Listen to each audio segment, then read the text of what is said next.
অসমৰ ৰাইজক মই এটা অতি বিনম্ৰতাৰে জনাব খুজিছোঁ যে ভাৰত চৰকাৰৰ উদ্যোগত বড়ো শান্তি চুক্তি এখন সমাধানৰ বাবে প্ৰচেষ্টা চলাই থকা হৈছে। কিন্তু এই গোটেই চুক্তিখন কৰিবলৈ যাওঁতে ভাৰত চৰকাৰে অসম চৰকাৰক স্পষ্টভাৱে জনাইছে যে অসমৰ কোনো বিভাজন নহয়, অসমত কোনো নতুন ইউনিয়ন টেৰিটৰি গঠন কৰা নহয় আৰু এই চুক্তিত অবিভক্ত শোণিতপুৰ জিলাৰ কোনো অংগ BTCত সন্নিৱিষ্ট কৰাৰ কথাও এই চুক্তিত লিপিবদ্ধ কৰা হোৱা নাই।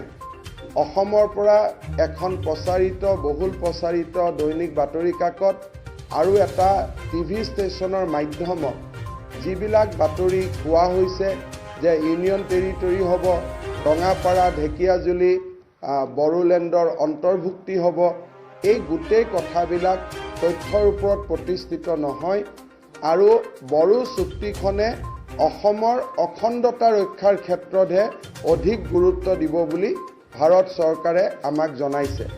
ভাৰত চৰকাৰে স্পষ্ট কৰি দিছে যে এই একৰ্ডখনে অসমৰ অখণ্ডতাক সন্মান কৰিব, territorial integrity of Assam will be preserve আৰু ইয়াত বৰ্তমান কোনো নতুন গাঁও বা নতুন অঞ্চল সন্নিৱিষ্ট কৰাৰ কোনো প্ৰস্তাৱ এই চুক্তিখনত অন্তৰ্ভুক্ত কৰা হোৱা নাই।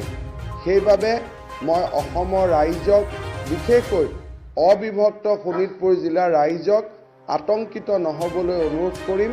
প্ৰধানমন্ত্ৰী নৰেন্দ্ৰ মোদী ডাঙৰীয়া আৰু গৃহমন্ত্ৰী অমিত শ্বাহ ডাঙৰীয়াই অসমৰ ৰাইজৰ ক্ষতি হ'ব পৰা কোনো ধৰণৰ চুক্তি কৰিব নোৱাৰে, তেওঁলোকে নকৰে।